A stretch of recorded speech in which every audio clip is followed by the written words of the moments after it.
Good afternoon, everybody, and welcome into another edition of That's What I Think with Brandon Swanson. I'm your fearless host, Brandon Swanson, and this week I'm talking about something that has been going viral the last couple of days. It is the video of 11-year-old sixth grader Keeton Jones. The bullying video, well, really not the bullying video, but him on video talking about getting bullied at school. Heartbreaking. I mean, honestly, heartbreaking. I didn't cry during it, but it really choked me up and made me really feel for him and anyone else out there who's being bullied. And now I'm sure many of you have seen this, but if you have not, we have the video, and here it is. Just out of curiosity, why do they bully? What's the point of it? Why do you find joy in taking innocent people and finding a way to be mean to them? It's not okay. What do they say to you? They make fun of my nose. They call me ugly. They say I have no friends. What'd they do to you at lunch? Pour milk on me and put ham down my clothes. Threw bread at me. Is it just you? Yep. Or is it other kids too that feel that way? Say it's other kids too. How's that make you feel? I don't like that they do it to me, and I for sure don't like that they do it to other people, because it's not okay. People that are different don't need to be criticized about it, because it's not their fault. But if you are made fun of, just don't let it bother you. Just stay strong, I guess. It's hard. But it'll probably get better one day. So as you can see from that video, I mean, it's heartbreaking. It's heartbreaking for other kids. It's heartbreaking for, I'm sure, other parents who have seen that and who their kids have gone through this. It's all completely heartbreaking.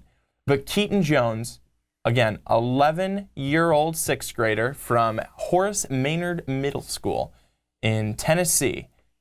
He was on video talking about how he had been bullied. He had people tell him that his nose looked funny. They made fun of his nose. They made fun of him for saying he had no friends. They poured milk on this poor kid. Absolutely unbelievable. Disgusting. Where are the people who work at this school? If you find them, how about you fire them? Because they weren't doing their job in the first place. You're supposed to be making sure that kids are having an enjoyable experience at school, not being bullied, not being part of something like this. Keeton goes on to say that, you know, people have differences, and why do people have to be criticized because of it? That's a great question, Keeton. Why do people have to be criticized because of it? For so many years, we have seen what people having differences and people being scared of those differences has done to our world, to our society, to our communities. We have to embrace those differences. We have to embrace people being different. I've sat right here in this chair and said on one of these shows that if we were all the same, it would be boring. We would be robots. Being different is awesome. Being different from somebody else is awesome. You can appreciate their differences. They can appreciate yours. And it makes it unique. It makes someone unique. Not necessarily different. Makes them unique. That's how you have to look at it. That's how you have to describe it. It's just so sad. The video, it's just so sad. It's so sad that bullying these days, I feel like, is even worse now than what it was. And it's a terrible thing.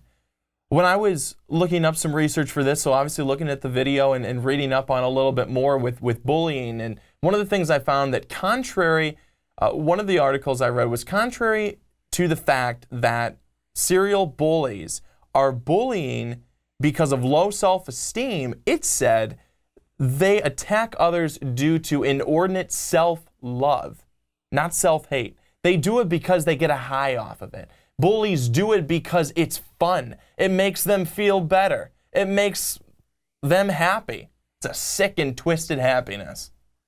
It's really bad. But bullying is bad. It's prevalent. It's very prevalent. Young kids are bullied all the time now. And it's because, why? They're different. They're not as athletic. They're into something different. You know, maybe they're the quote unquote nerdy kid that's into something that all the rest of these kids over here aren't into. So that's weird. They're weird.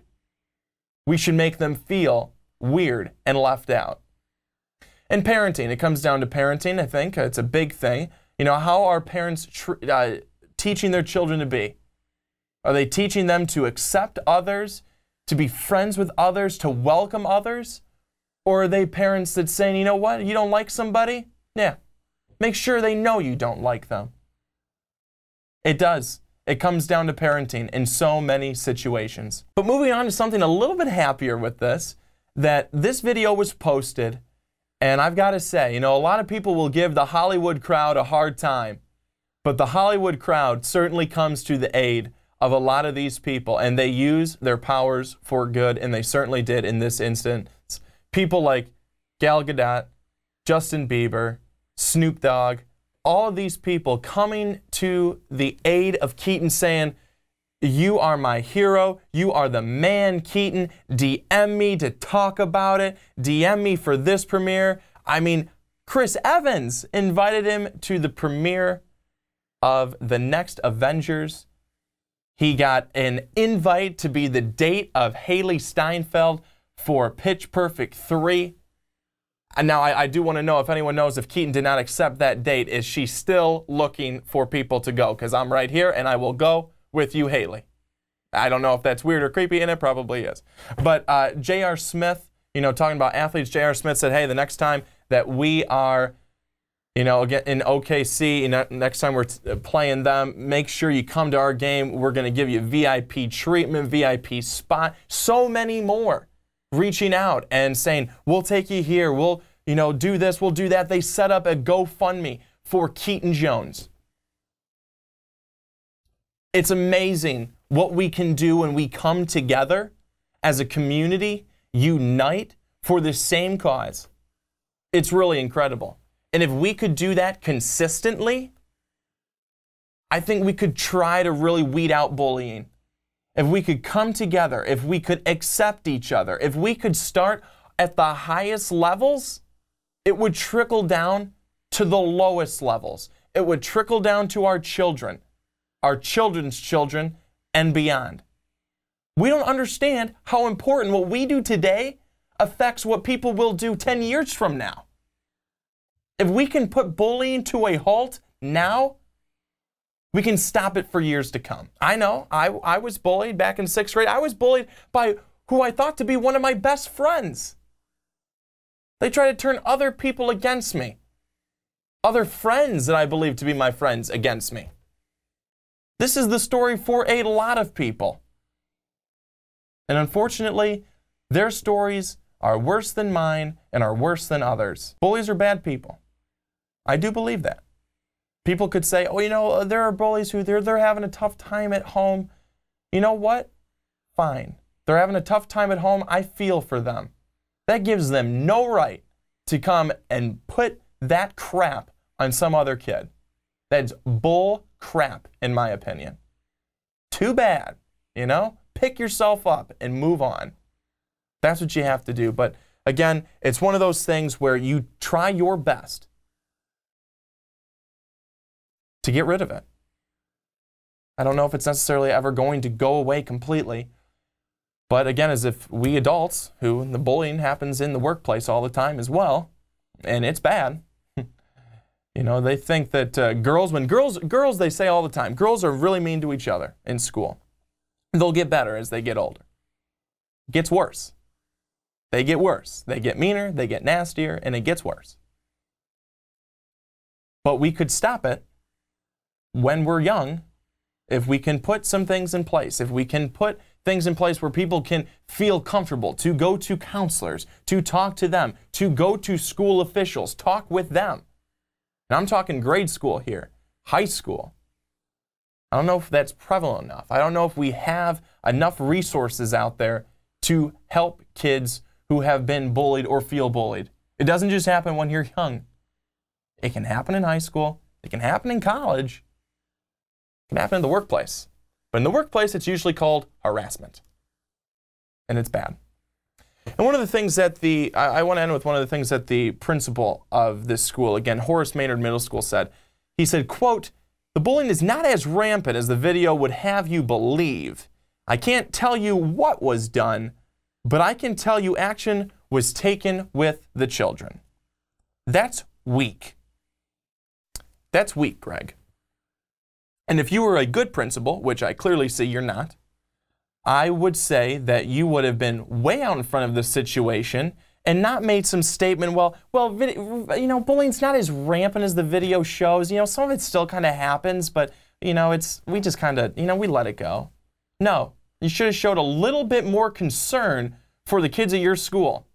Clearly not fit to be the principal, and time will tell if you stay there any longer. But again, I think we need to really take anything with bullying seriously, because it really has a huge effect on kids. A huge effect. How many suicides have we seen from kids who just felt there was no other way to get away from it? It's sad, and we can do something. And it's sad if we don't. And that's what I think this week, everybody. Thanks so much for watching. You saw that video of Keeton Jones. You saw it. You have a chance to stand up to bullies, to weed out bullying. As most things, it starts with us. It starts with how we treat people, and then how those people treat people, and so on and so forth. But again, thanks so much for watching. We will be here again next week, same time, same place, Wednesday, 2 Central, 3 Eastern, 12 Pacific. Have a great rest of your week. Have a wonderful weekend, everybody. So long.